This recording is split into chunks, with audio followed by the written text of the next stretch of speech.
Nossos estúdios, vamos conversar com o neurologista e neurocirurgião, doutor Obiali. Doutor, obrigada pela sua participação no nosso programa. Prazer tê-lo de volta. Boa tarde. É um prazer estar com você e com seus telespectadores. Muito bom estar aqui. Eu, primeiramente, gostaria que o senhor comentasse sobre esse prêmio Bem Eficiente 2002, que a APAI... 2001, né? 2002, estou certa. Que a APAI recebeu agora. E o senhor, como coordenador técnico e também como presidente de honra, como vê esse prêmio? Fico muito feliz. A APAI é uma instituição muito séria e você sabe que esse prêmio dado pela Fundação Cândice e Associados é um prêmio que destaca, porque é uma instituição independente e que vem e analisa profundamente todos os aspectos da instituição, seja eles do atendimento aos seus assistidos, como também da parte administrativa.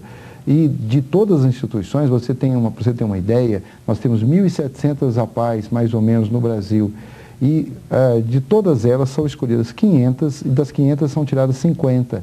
E Franca graças a Deus, teve a felicidade de receber esse prêmio. Nós da APAI estamos extremamente felizes e contentes porque esse é um trabalho de longos anos, várias diretorias, e combinou com a última diretoria da nossa colega Marinês, e que conseguiu levar, depois dessas análises múltiplas, a conquista desse prêmio. Parabéns a todos os técnicos, professores, e pais e alunos da APAI, porque esse prêmio é de todos. Doutor, nós já temos participação ao vivo. Olá, boa tarde. Boa tarde. Quem fala? É Rose. De qual cidade, Rose? De Guará. Ok, obrigada pela sua participação, Rose. Olha, Pode fazer sua pergunta. Em primeiro lugar, eu gostaria, já em rápidas palavras, parabenizar vocês pelo programa Região Gente, né? E esse momento mais bonito que vocês levam médico aí no programa e a gente tira as nossas dúvidas, né? Então eu gostaria de perguntar pro médico que está aí, o neurologista, eu sinto às vezes assim, forte dor de cabeça, né? Tontura, e outras das vezes incha o olho um pouco, fica avermelhado, entende? E é muita tontura, doutor. Às vezes eu esqueço das coisas, coloco as coisas no lugar e de repente eu esqueço. E esses dias atrás agora o senhor esteve aí no programa e infelizmente eu não pude falar com o senhor. Eu assisto o programa todos os dias. Obrigada, Rose. Né? Sou uma fã do Região Gente, de todas vocês. Obrigada, mas Rose. infelizmente não deu. E hoje, com a Cleusa, graças a Deus, me ajudou. Quero agradecer também às telefonistas daí por esta oportunidade que vocês me deram de falar ao ar aí com o doutor e com você também. Ô, Rose, deixa eu te perguntar uma coisa. Qual a sua idade? Eu tenho 39 anos. 39 anos. E você sente essas tonturas frequentes há quanto tempo? Olha, já faz muito... faz um tempo já, mais ou menos assim, uns 8 anos por aí. Eu sou mãe, tenho 2 filhas, entendeu? E são tonturas, doutor, forte mesmo assim, tonturas a ponto assim, é tipo de um choque que eu sinto, aonde eu venho assim, muitas das vezes, houve vezes de eu cair, entendeu? De eu cair e perder assim totalmente a perda dos sentidos, né? É uma coisa assim que eu sinto que às vezes eu fico imaginando, meu Deus, por que de repente aquilo passa. Tá ok, Rose. Muito obrigada pela sua participação e continue nos assistindo, Rose. Obrigada. Um abraço. Outro para vocês. Rose, na verdade, você é muito jovem, você está, pela sua idade, você não deveria estar tendo esse tipo de sintomas. Naturalmente, você já consultou médicos e deve ter dito a você que isso poderia ser o que é chamado labirinto, né, a labirintite. Mas está um pouco incaracterístico. Pelo que você me descreve, você tem essas crises abruptamente, sem nenhum aviso, e aparentemente também desaparece sem uma sequência, não fica demorando muito tempo aquilo, não persiste por muito tempo. Eu acredito que, principalmente porque você nos informa que você tem tido esquecimento, que você coloca as coisas no lugar e não sabe, eu acredito que você possa estar tendo até um tipo de ausência, um tipo de convulsão mesmo, e que não precisa ser aquela convulsão tipo tonicoclônica generalizada, aquele desmaio, não. Mas isso, se está chegando a fazer com que você caia, tem que ser feita uma investigação. Essa investigação passa por uma avaliação de todo o seu cérebro, todo o seu encéfalo, porque pode ser uma outra que não tenha nada a ver só com o sistema de equilíbrio vestibular. Mas se você eliminar essa parte de uma possível crise, você fica com o sistema vestibular. E aí tem que ser feita uma investigação. Apesar da sua idade, de você ser muito jovem, se não está havendo um problema de circulação, eventualmente uma obstrução parcial da artéria vertebral que leva o sangue para o ouvido interno, para a orelha interna, chamada orelha interna, então isso poderá estar alterando o sistema vestibular e provocando uma queda. Eu acho que você tem que levar a sério isso tem solução, seja de uma forma ou de outra, mas você tem que levar a sério e fazer uma investigação disso. E tem outra pergunta chegando aqui para o senhor, é da Cristina, de Ribeirão Preto. Tomo fluoxetina há 1 ano, até emagreci 8 quilos. Parei, pois me disseram que não podia tomar por muito tempo, só que voltei a ter depressão. Eu posso voltar a tomar esse medicamento, doutor? Com certeza. A fluoxetina é um dos melhores medicamentos que tem para depressão. Ela tem esse efeito colateral em algumas pessoas de provocar a diminuição do peso. Eventualmente não é nem a fluoxetina que está provocando, o próprio bem-estar que a pessoa sente, a diminuição daquela ansiedade faz com que ela se sinta melhor e não busque compensação na alimentação das suas ansiedades, da sua angústia. Então eu acho que você deve sim voltar a tomar. Existem 2 correntes de medicamentos, de pensamentos em relação a medicamentos para depressão. Existe uma corrente que acha que você tem que tomar um medicamento, você fez uma melhora do nível de serotonina do seu cérebro, você para de tomar o remédio. Mas existe uma corrente muito grande de médicos atualmente que acha que o deprimido, como ele tem uma alteração biológica teoricamente permanente, ele deverá usar o medicamento permanentemente. Acho que você deve voltar a usar o seu medicamento. Doutor, eu gostaria que você falasse um pouquinho sobre as causas da enxaqueca. Bom, enxaqueca talvez seja um dos maiores motivos de consulta no meu consultório, seja enxaqueca. Na verdade, cefaleia de uma maneira geral. A cefaleia, ela pode ser primária ou secundária. Uma enxaqueca seria uma chamada cefaleia primária, assim como a cefaleia tensional e outras cefaleias. A cefaleia secundária seria aquelas que decorreria de problemas outros, como ruptura de aneurisma, tumores, neurocicercose. Mas o essa é o mínimo de pessoas que têm esse tipo de cefaleia. A grande, 98% das cefaleias são primárias. E, dentre elas, uma das mais frequentes, não a mais frequente, que a cefaleia mais frequente é chamada cefaleia tensional. A cefaleia das mais frequentes é a enxaqueca. A enxaqueca é uma dor de cabeça, geralmente hemicraniana, ou seja, dói a metade da cabeça e que é caracterizada por uma aura visual ou auditiva. A pessoa vê distorções do ambiente, estrelinhas, partes da visão às vezes fica nublada e depois segue-se a dor em si, que geralmente é uma cefaleia latejante e que faz com que a pessoa tenha dores horríveis. Geralmente melhora com o repouso, melhora com a diminuição do som, melhora com o sono. A enxaqueca normalmente tem uma fase relativamente curta, ela pode durar de 3 a 72 horas. Uma cefaleia que persiste durante todo o tempo geralmente não é uma enxaqueca. O que você não pode esquecer é que geralmente existe uma comorbidade, uma associação de mais de uma dor de cabeça. Eventualmente a pessoa tem uma crise de enxaqueca, período menstrual talvez, e aí depois ela vai ter só uma dor chamada cefaleia tensional, e episodicamente ela volta a ter crise de enxaqueca. E nada melhor do que um quarto escuro, quietinho, né? Na Inglaterra se usa muito o tratamento muito conservador. Usa-se chá de camomila e sono. Quase sempre, se é uma dor de enxaquecose, se a pessoa tomar um chá de camomila e dormir, ela melhora. Existem clínicas mantidas pelo governo, a medicina é toda socializada e não estando bem, você vai para essa clínica, eles dão um chazinho de camomila e você dorme um sono. Geralmente quando você levanta está tudo bem. Doutor, nosso tempo hoje está super escasso. Eu aguardo o senhor semana que vem, pode ser? Quarta-feira novamente aqui conosco. Obrigada, doutor Biali. Tenha uma boa tarde. Boa tarde. Vamos voltar então a Ribeirão Preto. Obrigado, Patrícia. Agora meio-dia 58. O mundo lê. É isso aí, e agora vamos conversar com o doutor Ubiali, ele que é neurologista e neurocirurgião. Doutor Ubiali, obrigada pela sua participação mais uma vez no nosso programa. Boa tarde. Boa tarde. Doutor, hoje nós vamos falar de labirintite. Sim, labirintite é uma das queixas mais comuns. A gente observa essa queixa em várias situações. O labirinto, que é o sistema de equilíbrio da pessoa, ele é muito importante porque é através desse órgão que a gente consegue andar. A criança só fica de pé e só caminha, não é quando as suas pernas ou seus braços estão prontos, mas principalmente quando o seu sistema labiríntico está pronto para que ele possa se direcionar, tanto no sentido horizontal, vertical, como oblíquo. E qualquer patologia, qualquer alteração nesse esquema vai fazer com que você tenha um processo de alteração da noção da posição das coisas. Isso leva a você a ter o que a gente chama de labirintite.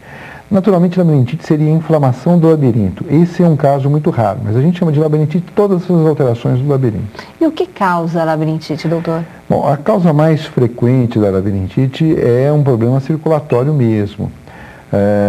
Talvez a frequência desse problema circulatório seja muito maior na medida que você envelhece. Mas pessoas jovens podem ter isso através, eventualmente, de processos inflamatórios, ou mesmo, é uma coisa muito comum que passa desapercebido pelas pessoas, é um problema na articulação temporomandibular, problema de ATM.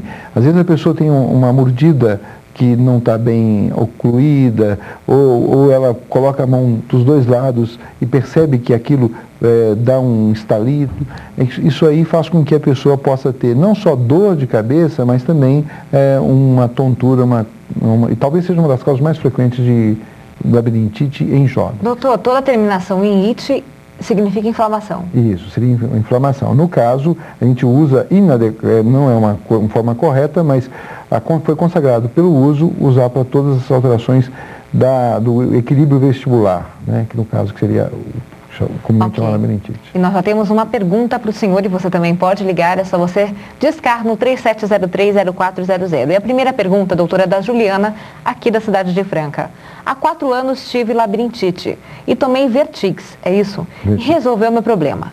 Porém, faz 2 semanas que voltei a ter problemas. Não consigo ficar de pé porque minhas pernas não firmam no chão. E o Vertix desta vez não está resolvendo. Não consigo sair do pronto-socorro do Dr. Janjão e só me dão soro e remédios para anemia. Sinarzina e Supledin. Tem outro tipo de tratamento para o meu labirinto? Olha, com certeza. O Vertix, que é a flunarizina, é tão bom quanto a sinarizina que você está usando, mas você já está me informando que não está funcionando para você. Então, provavelmente, dessa vez, apesar de os sintomas serem semelhantes, que é o desequilíbrio, provavelmente a causa não é um processo circulatório. Eventualmente, você terá que fazer uma fisioterapia para o labirinto. Como é que é isso? Pequenos exercícios, que na fase aguda é muito complicado, mas que você girar a cabeça para um lado, para o outro, vagarosamente, abaixar como se fosse pegar um objeto no chão, anteriormente, depois para um lado e para o outro, isso faz com que você vai reequilibrando o seu sistema vestibular. Mas se você está em fase aguda, você tem que usar outros medicamentos junto com esse. Provavelmente você terá que usar alguns medicamentos que bloqueiem, como o Dramin, o Monotrean, o Vontrol, que são medicamentos que ajudam muito esses vasodilatadores, que no caso que foi o Vertix que você usou, a sinarizina, que se você for usar tem que ser acima de 75 mg de 12 em 12 horas, o Vertix poderia ser 10 mg de 12 em 12 horas, e eu gosto muito do ginkgo biloba, porque o ginkgo biloba não tem aqueles efeitos colaterais que a sinarizina e o Vertix têm, que a flunarizina tem, que é a sonolência, ganho de peso. Tá? Doutor, agora nós temos uma participação ao vivo. Olá, boa tarde. Boa tarde. Perdemos o contato. Marcelo, volte a ligar então, tá ok? Aí o senhor fala com o doutor Ubiali. Doutor, uma outra questão. O tratamento então só é a base de medicação mesmo ou muito repouso, muita atenção? Na verdade, a medicação para alguns casos nem funciona. Nem funciona? Nem funciona. Você precisa fazer a chamada fisioterapia labiríntica, né? Que são esses exercícios. Pode ser feito, eventualmente, com a orientação de uma fonoaudióloga, que é uma pessoa que faz esse tipo de fisioterapia, com fisioterapeutas comumente também pode ser feito, e eventualmente a própria orientação. São exercícios relativamente simples, que você não precisa de aparelhagem nenhuma e que ajudam muito, porque frequentemente o que acontece nesse desequilíbrio, que a gente chama de labirintite, pode ser, existem alguns cristais que, quando estimulados, quando mudam de posição dentro do sistema labiríntico, eles nos dão a noção da posição que nossa cabeça está. Está para baixo, está para o lado. E às vezes eles estão fora de posição, é por isso que eles dão essa noção errada. E quando você faz o exercício, na verdade, você está colocando ele na posição adequada para que você possa se recuperar. Doutor, e são chamadas de crises, esses momentos que tem a labirintite, então isso pode retornar? Vamos supor, eu tenho hoje, daqui uma semana eu posso ter? Pode. Tem uma durabilidade? A crise pode ser até muito rápida. Eventualmente você está deitado, aí você senta e aquilo, toda a sala gira, a sensação que você tem é que você vai cair. A pessoa está te segurando, você sabe que você está na cama, mas você tem uma sensação que vai cair. Ou então você está em pé e abaixa e sente essa vertigem, essa tontura. São, na verdade, essas alterações nesses cristais que, ao mudar de posição, provocam isso. Quando é uma pessoa um pouco mais de uma certa idade ou que tem um problema de coluna cervical, como a artéria vertebral ela passa dentro da coluna cervical, se houver um osteófito, esse osteófito pode provocar uma compressão. Então, eventualmente, a pessoa levanta a cabeça para colocar uma roupa do varal, pegar alguma coisa do armário mais alto, e ela passa a ter uma certa tontura, porque aí sim diminui o fluxo imediato. Mas ela muda de posição, ela volta a ficar bem. Ok, doutor, agora sim temos participação ao vivo. Olá, boa tarde. Boa tarde. Quem fala? Ricardo. Ricardo, de qual cidade? Franca. Ok, obrigada pela sua participação, Ricardo. Pode fazer sua pergunta. Doutor Biali, boa tarde. Boa tarde. Meu pai, ele tem problema de diabetes. E ele está com problema de labirintite já há algum tempo. Isso aí eu acho que está se tornando crônico já devido às várias repetições do caso. Ele já tomou Vertic, vem tomando Estrugeron 75 já há algum tempo e passa durante alguns dias e vem voltando consequentemente. A diabetes, nesse caso, tem alguma influência com relação à labirintite? Tá, ok, Ricardo, boa pergunta. Eu vou aproveitar a pergunta do Ricardo, doutor, e vou fazer uma outra pergunta também, que é da Joana, da cidade de Sertãozinho. Ela pergunta o seguinte: comi muito chocolate uma vez e por isso me deu uma crise de labirintite. Tem alguma relação? Tem. Na verdade, Ricardo e Joana, o diabetes é uma das causas de uma piora acentuada dessas alterações labirínticas. Seu pai naturalmente terá que fazer um controle do seu diabetes, porque senão ele vai ter outras complicações, não só do labirinto, que a medicação não vai funcionar, porque se não tiver com níveis normais da glicose, não vai funcionar. Às vezes também aumento de colesterol, de triglicéridos, também não permite que o medicamento funcione. Além disso, no caso do diabetes, você tem duas complicações muito sérias. Uma é a chamada polineurite diabética, que são aquelas dores nas pernas, dores nos braços, e mesmo eventualmente pegando um nervo mais central, no caso o oitavo par, que é o nervo que vai para o sistema labiríntico. Nesse caso, o medicamento que você tem que usar, apesar de não ser um medicamento que a gente use normalmente para labirinto, seria a carbamazepina, que é o Tegretol, que são medicamentos que trabalham com a polineurite. Uma outra coisa que acontece no diabetes, que é bom você prestar atenção com o seu pai, é que frequentemente ela pode provocar um tipo de depressão. Só que o medicamento que você tem que usar não é antidepressivo, mas sim o controle do diabetes. Então a Joana tem razão. A Joana tem porque ela pode... O chocolate tem dois efeitos. Um efeito é que ele é um potente estimulante cerebral. Quando você tem pessoas que por algum motivo, não dormem ou têm dificuldade de conciliar o sono, você tem que tirar o chocolate dele como você tira o café, né? Porque isso excita. E outro porque ela pode ter uma facilidade muito grande de fazer uma hiperglicemia, que é um aumento da glicose no sangue e dá uma crise labiríntica. Então qualquer um pode ter labirintite, né, doutor? Qualquer um, a qualquer momento. A qualquer momento. Às vezes, eventualmente, você está andando de ônibus, de carro... Em qualquer idade, Em né? qualquer idade. Como aquele movimento faz com que esses cristais, o sistema labiríntico, mude de posição, você começa a passar mal. É aquela pessoa que tem vômitos, eventualmente, durante a crise, ou que não pode andar atrás no carro, tem que andar na frente, de preferência dirigindo, porque aí ela não tem a crise, porque ela muda o seu sistema de orientação. Ok. Doutor, a pergunta do Marcelo, que tentou o nosso contato, vai fugir um pouco do assunto, que é sobre depressão. Gostaria de saber se o medicamento Ibericon perfurato é eficaz contra a depressão e quais são os efeitos colaterais. O Ibericon perfurato, Ibericon é a erva de São João, ela é eficaz para a depressão, ele é um fitoterápico, assim como a valeriane, assim como outros cava-cava, são eficazes. Naturalmente, você tem que entender que tem vários tipos de depressão. E os fitoterápicos atuam nessas depressões chamadas mais leves. Você tem que saber se para você ela vai funcionar. E normalmente uma dose de 450 miligramas à noite é suficiente para, quando vai responder ao E os efeitos medicamento. colaterais? Olha, o hipérico, o efeito colateral mais comum que tem é provocar sono, mas geralmente o deprimido tem falta de sono. A exceção é o deprimido que dorme muito. A maioria do deprimido tem insônia, principalmente uma insônia no final da noite, então é a chamada insônia de final de ciclo, né? Ok, doutor, agradeço muito a sua participação em nosso programa e te espero semana que vem. Tenha uma boa tarde, viu? Boa tarde para você e para os seus telespectadores. Obrigada. E a partir de segunda-feira eu passei a usar Le Marie. A Le Marie é uma loja maravilhosa que fica em Ribeirão Preto, no Boulevard, na rua Visconde de Abaeté, número 834. Inclusive, essa blusa que eu estou usando é da marca Jack usava, tá ok? Então você pode dar uma conferida.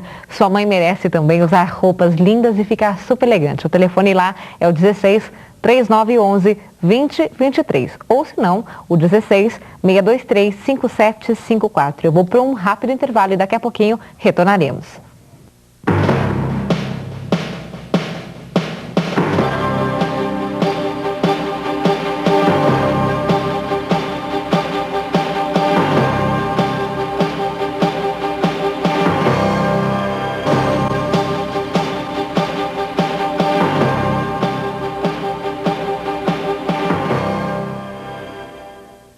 Ok, estamos de volta com o nosso Região Gente ao vivo pela Rede Record de televisão. E agora são 12 horas e 43 minutos.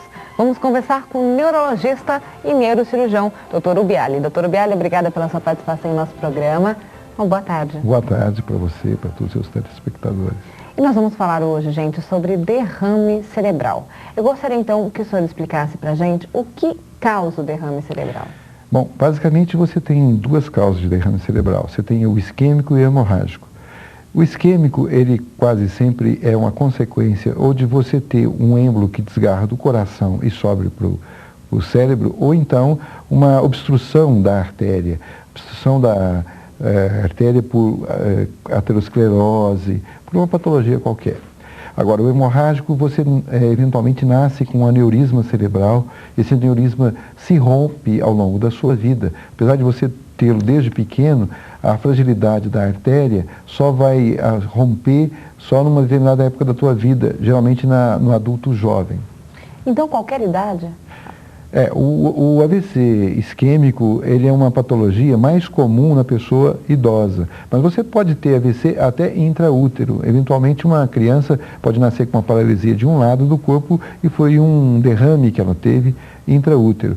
Mas o mais comum é que você tenha, para quem tem patologia cardíaca em qualquer idade, desde que a patologia esteja presente, tipo febre reumática, que dá uma alteração nas válvulas do coração e com isso provoca êmbolos, ou outras patologias cardíacas. Quem não tem, numa idade mais avançada, porque aí vai ter o problema da aterosclerose, o enrijecimento das artérias, a ruptura da placa de artéria, que vai fazer êmbolos e que vai subir para a cabeça. Já o hemorrágico é uma doença do adulto jovem. Ô doutor, uma outra questão. Se eu tenho um momento que eu fico muito nervosa, que eu estou muito ansiosa, isso gera enfim, um sentimento muito estrondoso, não incontrolável. Isso pode acarretar em algum derrame? Eu posso ter como consequência isso? Olha, se você tiver um emocional que faça com que a tua pressão suba muito, você vai ter uma possibilidade de ter um derrame. Porque a pressão subindo vai romper a artéria e, consequentemente, você terá um derrame. Só uma tensão emocional, ela só vai ter realmente um significado ao longo do tempo, porque ela provoca um maior aumento de depósito de substâncias na parede da artéria, consequentemente diminuindo o fluxo cerebral e provocando aí ao longo do tempo um derrame. E você também pode participar, é só você ligar no 3703-0400. E a primeira pergunta já chega para o senhor, que é da Zilma, aqui da cidade de Franca. Gostaria de saber o que causa aneurisma cerebral e se isso tem cura. E também gostaria de saber quais as pessoas que são propícias a ter esse problema e qual o tratamento. Então, várias questões. Muito bem, Zilma. Na verdade, o aneurisma cerebral é uma patologia congênita. Você nasce com a artéria, mais fraca na parede. E com isso, ao longo do tempo, aquilo vai dilatando e forma como se fosse uma bolinha. Isso é o aneurisma. E vai dilatando até uma determinada época, quando ele se rompe. O tratamento é cirúrgico. Eventualmente você pode fazer, dependendo do tamanho do aneurisma e da localização, um cateterismo e fazer uma embolização. Mas isso é exceção. A regra é que você abra a cabeça, coloque um clipe e você fica totalmente curado. Se você descobrir que tem um aneurisma antes dele romper, a chance de você não ter nenhum problema e ficar totalmente curado é de 100%. Quer dizer, você opera e fica absolutamente bem. Se você já rompeu e não teve déficit, você já cai para 80% a chance de você ficar bem. Agora, se já teve déficit, vai diminuindo cada vez mais, até eventualmente você ter um sangramento e esse sangramento levar você ao coma e você nem acordar e você morrer em função disso. Quem tem aneurisma, qualquer pessoa que tiver na família uma história de aneurisma tem que tomar mais cuidado. Se a pessoa é hipertensa, e isso facilitaria a ruptura de um aneurisma já pré-existente. Então, a pessoa hipertensa também tem que tomar cuidado. Então, o aneurisma é um tipo de derrame? A ruptura do aneurisma seria o derrame. O aneurisma seria a malformação do vaso que levaria ao sangramento posterior e, consequentemente, a um derrame chamado hemorrágico. E o derrame pode ter várias consequências no corpo, né? Pode, de repente, um derrame na fala, na feição. Isso realmente procede? Isso procede. Naturalmente, o derrame é o seguinte, depende aonde você teve ou a isquemia, a obstrução da artéria, ou onde teve a ruptura. Os derrames hemorrágicos são muito mais graves do que os isquêmicos.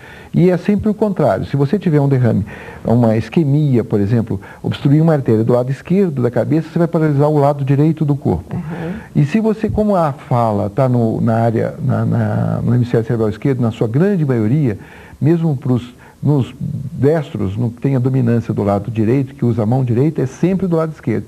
Mas mesmo nos canhotos, que para alguns seria do lado direito, a maioria, 70% ainda é do esquerdo. Então, se você tiver um derrame na região da artéria cerebral média do lado esquerdo, você vai ter problema de fala, sempre. Sim. Poderá ter um problema de fala de não entender o que a outra pessoa diz, ou do que falar. Às vezes você entende tudo e não fala, ou uma mistura dos dois.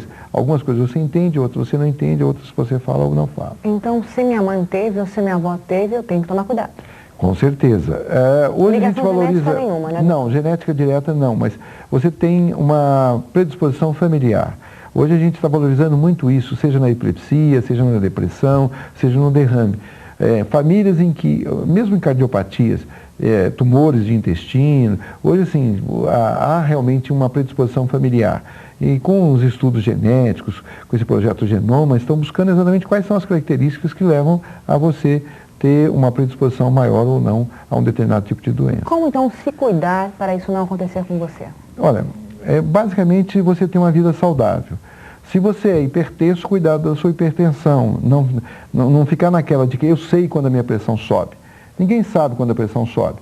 Sabe quando a pressão está num nível tal que já está dando problema. Mas você pode ser hipertenso e nunca ter descoberto que era hipertenso. Então, se na sua família, seu pai, tua mãe, teus irmãos são hipertensos, busca cuidar disso. Tentar eliminar o nível de colesterol do sangue. Como? evitar frituras, gorduras e procurar usar óleos menos saturados, como soja, girassol, milho, e fazer exercício, né? Hoje a gente sabe que o exercício físico é fundamental na vida, seja na prevenção do AVC, seja na prevenção da depressão, de coisas assim que a gente nem imaginava como depressão. Então, caminhada, meia hora a 45 minutos, uma hora e meia por dia, procurar comer frutas e verduras cruas todo dia, isso faz com que haja uma eliminação dos radicais livres e, consequentemente, uma diminuição do depósito de placas de ateroma nas suas artérias. São dados, assim, vida saudável. Ok. Agora nós temos, doutor, uma participação ao vivo. Olá, boa tarde. Boa tarde. Quem fala? É a Ana Lúcia? Ana Lúcia de qual cidade? É Mogi Guaçu. Ok, perto obrigada. de Campinas. Obrigada pela sua participação. Obrigada. Pode fazer sua pergunta ao doutor Biali. Doutor Biali, boa tarde. Boa tarde. Meus pais são hipertensos, tanto meu pai quanto minha mãe. O meu avô morreu de... ele teve derrame e o segundo derrame que foi matá-lo. A família do meu pai tem uma história de problemas de coração também. Meus tios morreram de parada cardíaca. Eu tenho 33 anos.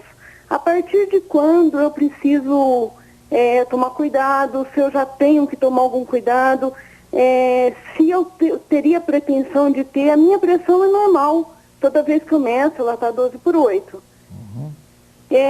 O que o senhor aconselharia para mim? Tá legal, Ana. Obrigada pela sua participação. Obrigada. Ana, naturalmente você está sendo beneficiada aí pela sorte e não ser hipertensa. Mas você deve manter uma vigilância constante.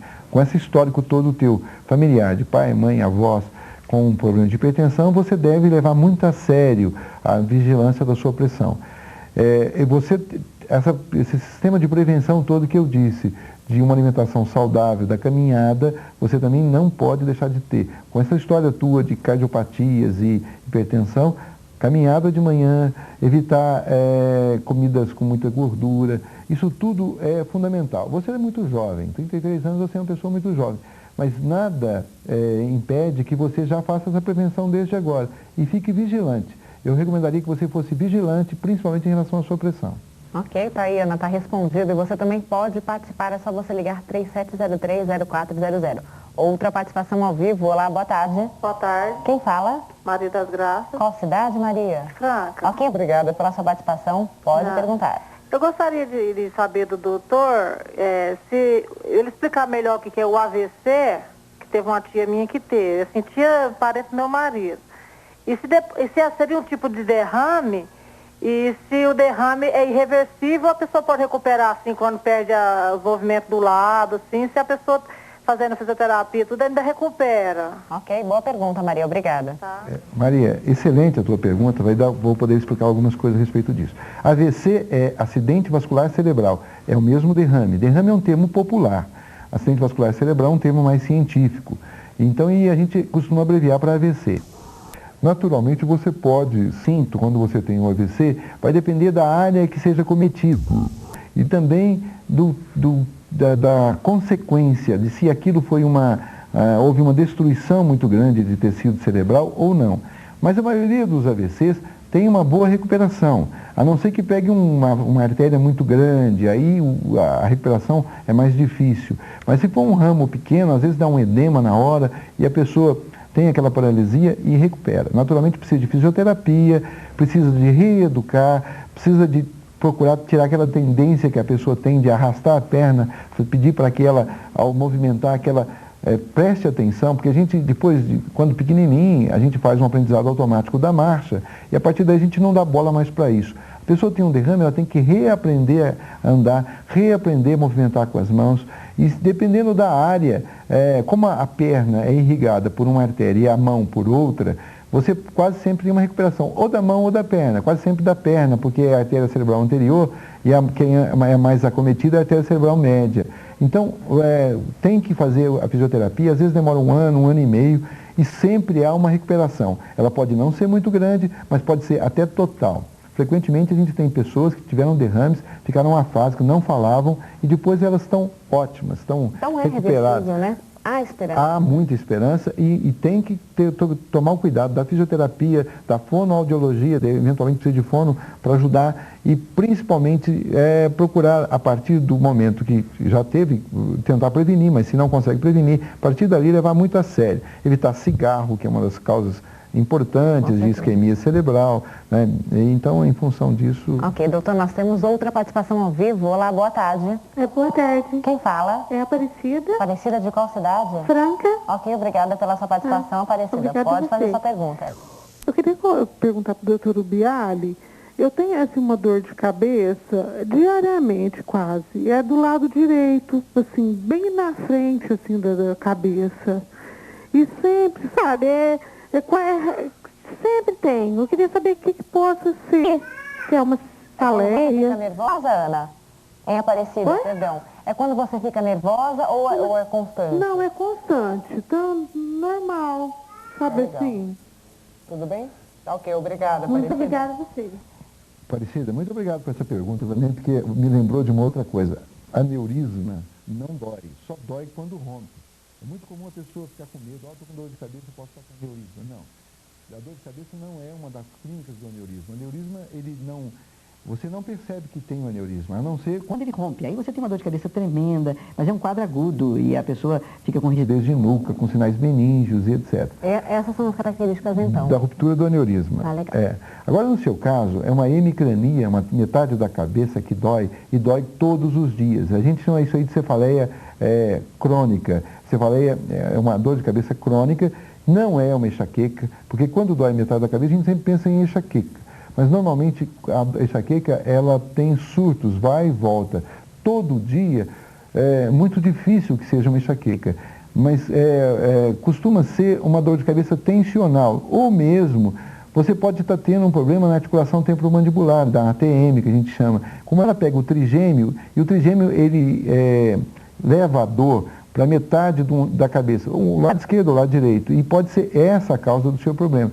Você tem que realmente fazer uma consulta, procurar um médico no sentido de ficar livre da dor. Não faz Qual sentido. especialista, doutora, é recomendável para ela? No neurologista mesmo. A gente diz o seguinte, não faz sentido a pessoa ter dor todos os dias. Tem que encontrar uma causa, explicar essa causa e tratar. Hoje, com os recursos que a gente tem, não faz mais sentido a pessoa ter dor de cabeça todos os dias. Doutor, outra participação ao vivo. Olá, boa tarde. Boa tarde. Quem fala? Marli, Marli, de qual cidade? de Franca. Ok, obrigada pela sua participação, Marli. Pode perguntar. Eu que agradeço. É o seguinte, eu sinto constantemente não, basicamente uma vez por semana, uma dor muito forte no rumo do olho direito que vai com direção à cabeça. E a dor é tão forte que às vezes eu não consigo nem movimentar com a boca do tanto que dói a cabeça. Tem alguma coisa a ver? Marli, muito obrigado pela sua participação e essa pergunta vem mais ou menos em relação ao que eu falei anteriormente. É quase certo que você deva ter porque você diz, não consigo nem movimentar a boca. Trava tudo, né? Trava tudo. Quer dizer, quando a TM estimula o trigêmeo, e o trigêmeo tem essa reto ocular, dói atrás do olho. Eventualmente vai até na nuca, sobe, desce e vai até a nuca. É bem provável que o seu problema seja um problema de ATM, tem que ser feito o diagnóstico em relação a isso. Agora, uma vez por semana pode ser uma enxaqueca também. Aí tem que fazer a diferencial e você faz isso através de algumas outras perguntas e também com a consulta em si. E pode, de repente, ser até um problema de vista? Não, tá um problema de vista, quando você tem dor de cabeça por vista, geralmente você até percebe, porque você vai para a escola e no final do período você está com a vista doendo. Você vai ver uma televisão, no final do período você está com dor de cabeça, aí sim, né? E também tem, existe também o fator familiar. Se a tua mãe usa óculos, seu pai usa óculos, você fatalmente deverá ter que usar óculos. Com certeza. Doutor, uma outra questão. Ao aparecer, então, os primeiros sintomas, uma dor de cabeça, que nem o senhor comentou agora, que você não consegue nem ficar quieta, dói tudo, o que a pessoa deve fazer?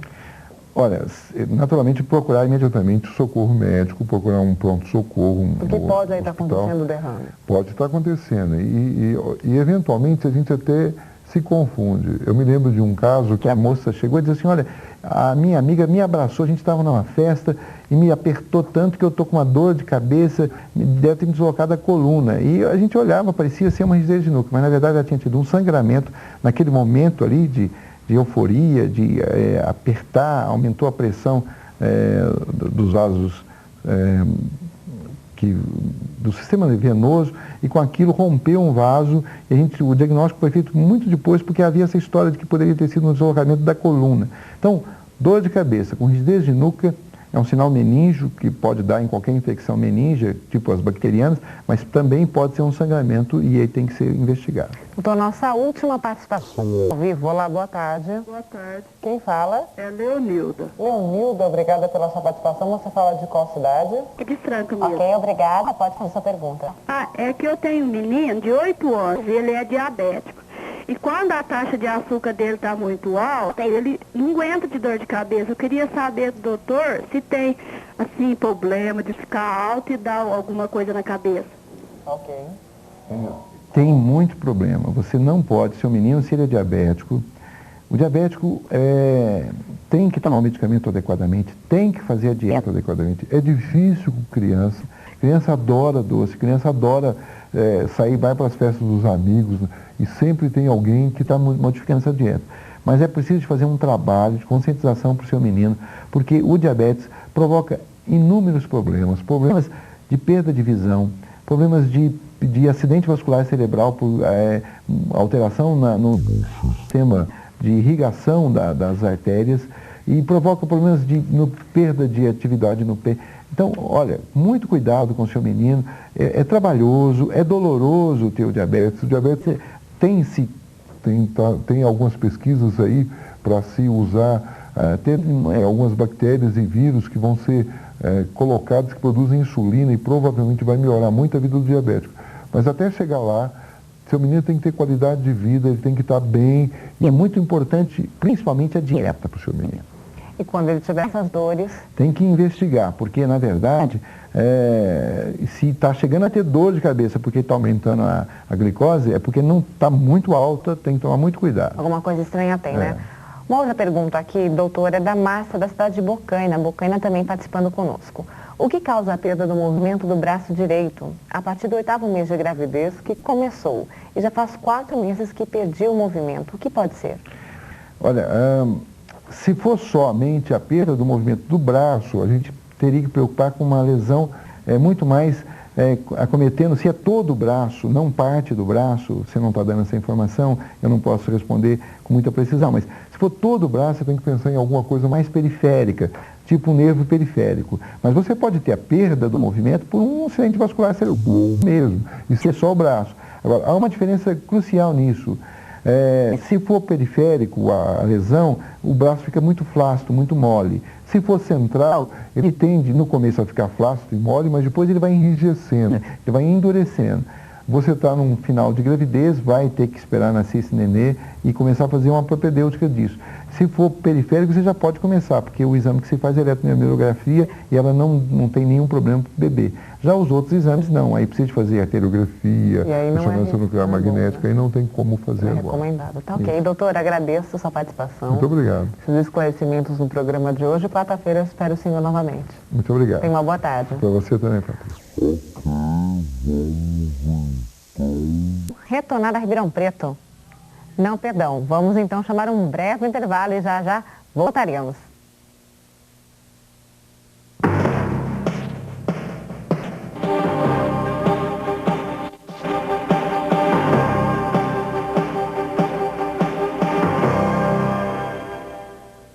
Ok, estamos de volta com o nosso Região Gente ao vivo pela Rede Record de televisão. E agora são 12 horas e 45 minutos. E nós vamos conversar com o neurologista e neurocirurgião, Dr. Ubiali. Dr. Ubiali, obrigada mais uma vez pela sua participação em nosso programa. Boa tarde. Boa tarde, Patrícia. Sempre um prazer estar aqui com você. Dr. Ubiali, vários assuntos a gente está comentando ao longo das suas vindas aqui. Um assunto que foi muito comentado na semana passada foi sobre solitária na cabeça. Então, nós vamos enfocá-lo com maior ênfase. Quando ocorre a solitária na cabeça, o que faz com que aconteça isso? Bom, a solitária na cabeça, Patrícia, é a chamada neurocisticercose, que na verdade é a fase larvária da tênia sóleo. Você, normalmente, quando você faz o uso de um alimento contaminado pelo ovo da solitária, você pode ter ela se alojar ou no cérebro ou nos músculos, ou nos olhos, provocando inclusive cegueira.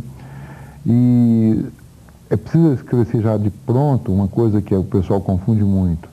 Todo mundo pensa que pega solitária da carne de porco.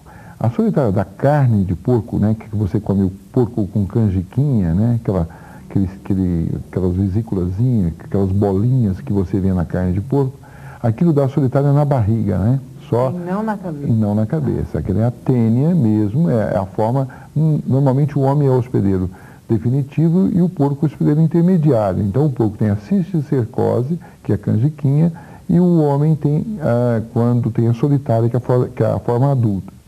Já quando você come o ovo, tipo assim, contaminação de água em verduras e tal, é que você passa a fazer, enquanto ser humano, a fase intermediária. E aí você vai ter a cisticercose, que pode ser neurocisticercose, se pegar o sistema nervoso, ou pode pegar os olhos e provocar isso. No sistema cerebral, ela pode estar viva ou morta. Quando ela está viva no sistema nervoso cerebral, ela pode crescer, e às vezes é necessário até que a pessoa tenha que fazer uma cirurgia para tirar essa solitária de dentro da cabeça, porque ela pode obstruir a drenagem licórica. Depende. Se for uma cirurgia, tipo uma colocação de uma válvula, ela é uma cirurgia muito simples, não tem problema nenhum. Que você faz uma derivação do líquor, daquele líquido que tem dentro da cabeça, para dentro do peritônio, do abdômen. Mas se for uma cirurgia para tirar o cisticerco, às vezes pode ser uma cirurgia um pouco maior e pode ter risco, sim. Hoje existem medicamentos que matam a solitária enquanto ela está na forma viável e impede que ela se torne calcificada, que é aquela famosa calcificada. Eu tenho calcificação na cabeça. Essa calcificação da solitária ocorre geralmente depois da morte do cisticerco, que dura no cérebro no máximo 3 anos. E aí ele calcifica, mas ele pode provocar como se fosse um curto-circuito dentro do cérebro, provocando crise convulsiva. Então eu ia te perguntar isso, quais os sintomas então? Então, na forma em que ela está viável, o sintoma é dor de cabeça. A pessoa tem muita dor de cabeça, tem vômitos, pode ficar um pouco confusa, dependendo de onde está e o tamanho, a compressão que ela está exercendo no cérebro. Já na forma calcificada, o sintoma é crise convulsiva. Então a pessoa tem desmaios mesmo frequentes e precisa tomar anticonvulsivante. E ela vai ter isso para sempre, mesmo com o tratamento? A calcificação é para sempre. Uma vez calcificada, ela fica para sempre. Mas o que não significa que ela vai ter que tomar o medicamento por toda a vida. Eventualmente a calcificação nem dá sintoma. É muito comum você atender um paciente que teve um acidente, sofre um traumatismo crânioencefálico, e em cima desse traumatismo a pessoa vai tendo dor de cabeça e vai procurar o médico. Você faz uma tomografia, ou você faz um raio-x de crânio e você tem muitas calcificações. São calcificações muito pequenininhas, mas assim, forradas. E pode não ter crise. Outros com pequenas áreas já dão crises convulsivas importantes. Ok, doutor, nós temos agora uma participação ao vivo e você também pode ligar ligando no 37030400. Estamos conversando com o Dr. Ubiali, que é neurocirurgião e neurologista. Olá, boa tarde. Boa tarde. Quem fala? É a Fátima. Fátima de qual cidade? De Franca. De Franca, Fátima, obrigada pela sua participação em nosso programa. Pode fazer sua pergunta. Doutor, eu queria saber, o meu marido tem diabetes, ele toma insulina e ele sente muita coisa ruim na cabeça. Se a insulina faz isso, parece que ele fica assim meio desequilibrado, esquece as coisas. Tá ok, obrigada. Beth, na verdade, a insulina em si não. A insulina é um produto absolutamente normal do organismo e que você não tem, você está só substituindo alguma coisa que o pâncreas do seu marido não está produzindo pela insulina injetável. O que pode estar acontecendo é que, como a insulina, durante o dia que o seu pâncreas está produzindo a insulina normal do organismo, ele produz na medida que é necessário. Há um controle pela hipófise, há um mecanismo todo complexo de controle. Uma coisa controla a outra. Já que você toma insulina, é uma apesar da liberação ser programada, que a gente fala, mas não é quando precisa, é o tempo todo. E ele pode não estar fazendo uma alimentação adequada, porque o diabético ele tem que fazer um regime extremamente rigoroso. Ao mesmo tempo que ele não pode ficar sem comer, ele não pode comer muito, não pode comer muitas coisas, como você já sabe, já foi orientado pelo médico do seu marido. Mas se ele ficar um tempo sem comer, isso vai atrapalhar. Agora, enquanto ele está com a cabeça ruim, ter tontura, você tem que lembrar que o diabetes pode realmente pegar o sistema labiríntico da pessoa. E se pegar o sistema labiríntico do teu marido, que pode ser o caso dele, tanto o aumento da glicose pode fazer isso, como também uma lesão do próprio nervo, porque todo mundo que tem diabetes apresenta uma patologia chamada neuropatia diabética, que é muito comum porque a pessoa perceber nas pernas, porque dá muita dor nas pernas. É a pessoa que está sempre com dor nas pernas e tal. Mas essa neuropatia, que inclusive tem que ser tratada, porque senão a pessoa fica com essa dor permanentemente, pode também pegar o oitavo par, que é o nervo responsável por esse equilíbrio e a cabeça ficar ruim. Mas não é o medicamento em si, é o controle global dele que tem que ser melhorado, tem que ser falado com o médico dele nesse sentido. Ok. Outra participação ao vivo. Olá, boa tarde. Boa tarde. Quem fala? Elaine. Elaine, de qual cidade? De Franca. Elaine, obrigada pela sua participação. Pode fazer sua pergunta, doutor Bialy. Eu tenho uma dor de cabeça que ela dá no fundo dos olhos, né? E de um lado só. Eu queria saber o que pode ser, se pode ser algum problema de vista, porque eu já uso óculos. E às vezes dói as duas vistas bem no fundo do olho. Aí eu queria saber o que pode ser, tá? Ok, Elaine, naturalmente pode ser sim um problema dos seus óculos não estar adequados, tanto para mais ou para menos, porque ao longo do tempo há uma mudança. É por isso que periodicamente você terá que fazer uma consulta oftalmológica para atualizar isso. Mas outras dores de cabeça que não estão relacionadas com a visão em si, chamada, por exemplo, a cefaleia oftálmica, que são dores provocadas por um tipo de enxaqueca que provoca essa dor no fundo do olho. Existe também uma dor que é também chamada cefaleia cervicogênica, que é causada por uma alteração no nervo chamado occipital maior, que é um nervo aqui na nuca, que vem e provoca também uma dor atrás do olho. Não dá para te falar isso, mas eu acho que você deve fazer uma revisão dos seus óculos, ver se eles estão adequados. Se estiverem adequados, aí sim procurar um neurologista para ele fazer com que você se medique e não tenha essa dor, porque... Alguma coisa estranha tem, né, doutor? Com certeza, é extremamente desconfortável ter uma dor no fundo do olho, né? Ok, outra participação ao vivo. Olá, boa tarde. Boa tarde. Quem fala? É a Silvia. Silvia, de qual cidade? Batatais. Ok, obrigada pela sua participação, Silvia. Pode essa pergunta, doutor Bialy. Eu quero fazer duas perguntas. Claro. Uma é que foi receitado para mim fluoxetina e mais um remédio para acompanhar, né, para emagrecer. Daí, se eu posso tomar só a fluoxetina sozinha. E outra pergunta, se eu posso suspender o tratamento uma vez por semana para ir em festa, tomar cerveja, você pode? Ok. Silvia, você está com um problema aí, porque se tomar cerveja e emagrecer, duas coisas incompatíveis. É melhor você mudar para o vinho, uma bebida mais que não engorde tanto. Uma dica para você, a cerveja, né?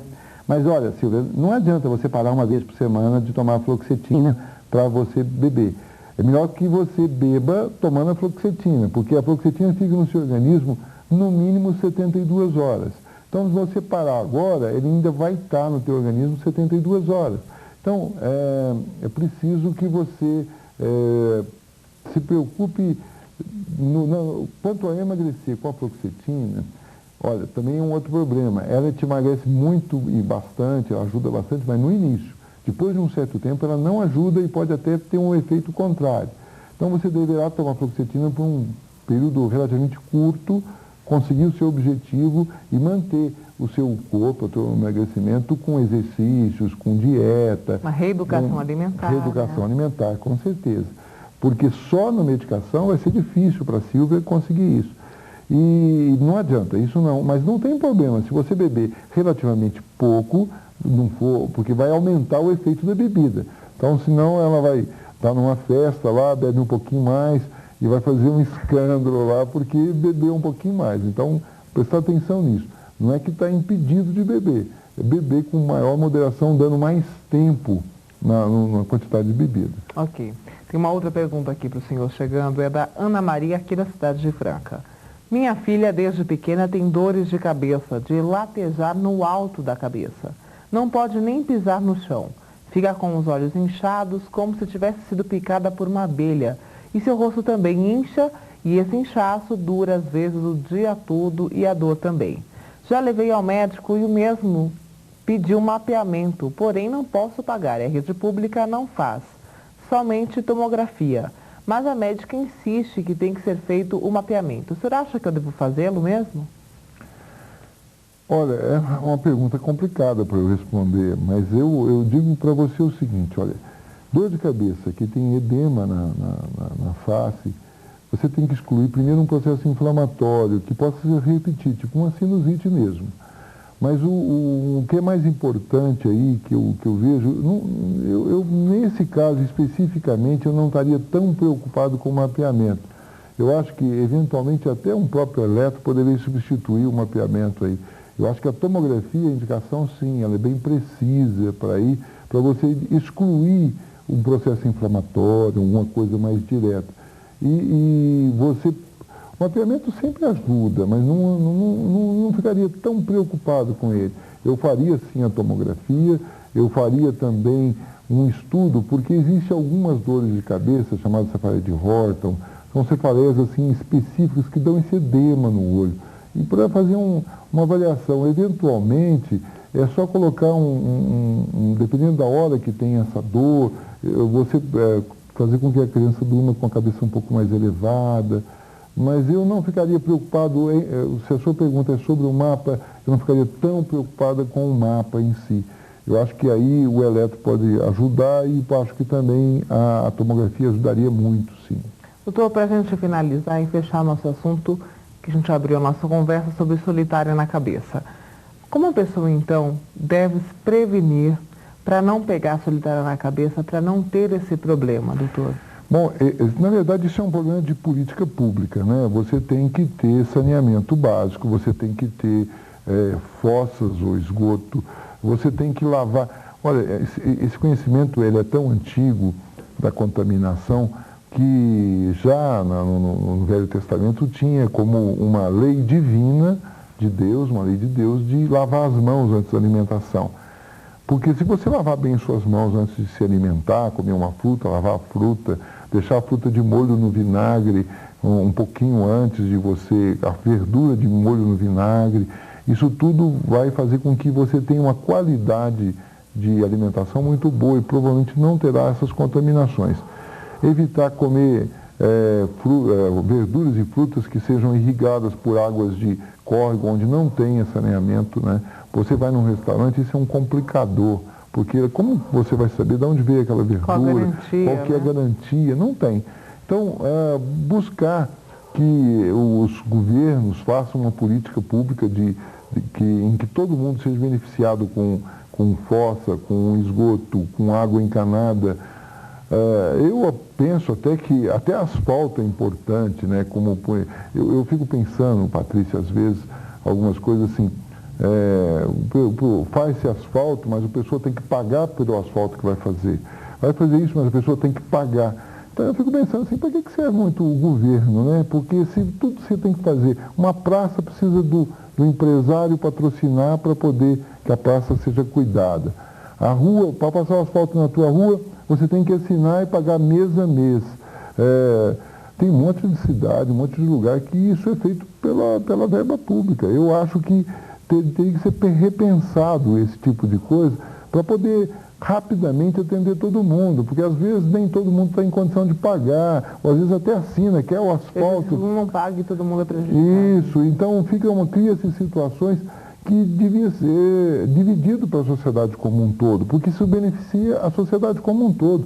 Você tem o asfalto, você tem água encanada, você tem o esgoto, o que acontece? Evita uma série de despesas com a saúde. Você tem que ter uma série de entretenimento, teatro para o interior a gente não está muito acostumado, mas no teatro, o circo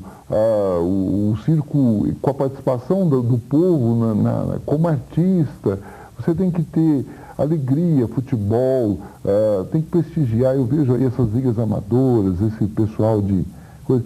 Isso tudo, eu falo, mas doutor, mas por que está falando isso? O que tem a ver com neurocicercose? Tem a ver com saúde, tem a ver com prevenção, tem a ver com qualidade de vida. Então eu penso que tudo tinha que ser repensado.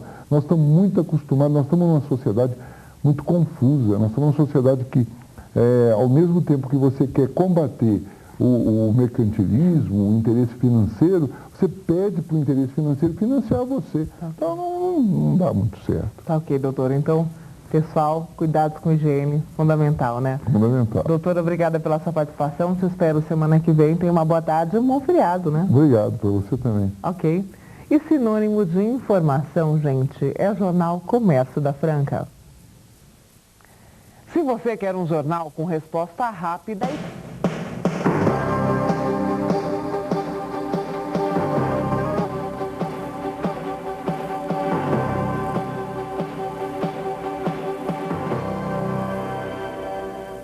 Ok, estamos de volta com o nosso Região Gente ao vivo pela Rede Record de televisão. E agora são 12 horas e 35 minutos. E quem está aqui do meu lado, o doutor Ubielli, neurologista e neurocirurgião. Doutor, obrigada pela sua participação mais uma vez em nosso programa. Boa tarde. Boa tarde. É sempre um prazer estar aqui com você, com seus telespectadores. Obrigada, viu, doutor? E o assunto de hoje, doutor, meningite, né? Meningite. Um assunto que já causou 3 mortes fatais em Franca. E vale lembrar também que a Mel, da novela O Cone, também teve meningite. Doutor, o que causa meningite? Olha, a meningite basicamente pode ser uma infecção bacteriana ou uma infecção virótica. Tanto uma contra a outra? Tanto uma com a outra provoca uma chamada meningite. A meningite, na verdade, ela é grave em alguns casos. Na maioria dos casos ela não é grave. A maioria dos casos são meningites até benignas, são chamadas meningite virótica. A pessoa tem cachumba e de repente tem dor de cabeça, começa a ter vômitos, rigidez de nuca. Você faz um exame, uma punção lombar e é um caso de meningite. Agora, quando a meningite é pneumocócica ou meningocócica, aí sim elas são muito graves. Porque na meningite pneumocócica, você tem, num primeiro momento, uma... Que é causada por bactéria. É, uma bactéria, que é o pneumococo, né? Quando você trata a pessoa, o que é tóxico na meningite pneumocócica é a cápsula do pneumococo. Então, quando o antibiótico, e ele responde muito bem ao tratamento com penicilina, ele mata a bactéria, explode a cápsulazinha dele e é aquilo que é tóxico. Então, a pessoa piora nos primeiros momentos do tratamento e é quando geralmente acontece o óbito ou sequelas graves. Então, né? Pode levar à morte, né, doutor? Pode levar à morte, isso. Não, sim, pode levar à morte. E pior ainda, pode deixar sequelas como convulsão, retardo mental, déficit motores, isso é muito grave. Então, os sintomas seriam quais, então? Rigidez na nuca? Não, o sintoma principal é a dor de cabeça. A pessoa tem dor de cabeça, naquele momento da infecção, a pessoa começa a ter uma dor de cabeça intensa, começa a ter vômitos, que a gente chama de vômitos em jatos. A pessoa não tem náusea, a pessoa vomita como se... às vezes até ela vomita e depois imediatamente vai comer, mostrando que não é um problema de indisposição gástrica nem nada. E outro sintoma é que a pessoa fica com sensibilidade à luz, a gente chama de fotofobia. A luz incomoda, ela quer ficar no escuro, quer ficar quietinha. Por isso que às vezes a pessoa está com enxaqueca e confunde com meningite, porque também na enxaqueca tem fotofobia. Geralmente é acompanhado de febre alta ou não, mas sempre febre, quase sempre teve ou não uma infecção antes, as viróticas quase sempre teve uma gripe antes, ou está tendo uma gripe quando acontece o quadro clínico, e a pessoa começa a ter outros sinais, que são chamados sinais meníngeos, que é a rigidez de nuca, um sinal chamado LASEG, que é quando você levanta a perna, a pessoa tem dor, ou então um chamado Brudzinski, que é que você dobra a perna, uma perna, a outra fica esticada. Você levanta aquela perna dobrada e a pessoa flete a outra perna. Ou então um chamado Kernig, que você, ao fletir a cabeça, ele dobra as duas pernas. Então você tem um diagnóstico assim, de certeza da meningite. Existem casos de meningites que não são bacterianas, mas são mais raros. São as meningites por fungos, por exemplo, ou então, mesmo na vigência de uma leucemia, de um tumor, a pessoa tem uma infecção meníngea, né? Que você está falando, eu não estou vendo a novela, não acompanho a novela, mas provavelmente, eu sei, acho que essa personagem usa droga, né? Usa, mas ela teve na vida real mesmo. Ah, na vida real? Na vida real. E ela foi afastada para fazer e foi... Mas foi virótica? Foi virótica. Então, essa é benigna. Essa não deixa sequela nenhuma. Ok, doutor, agora nós temos uma participação ao vivo e você também pode ligar. 3703-0400. Olá, boa tarde. Boa tarde. Quem fala? Rodrigo. Rodrigo de qual cidade? Franca. Ok, obrigada pela sua participação. Pode fazer sua pergunta, doutora Biali.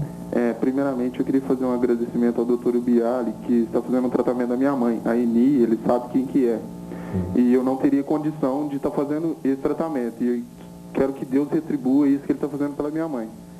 E a minha pergunta é a seguinte, eu estava no hospital e aí chegou uma criança que estava com meningite.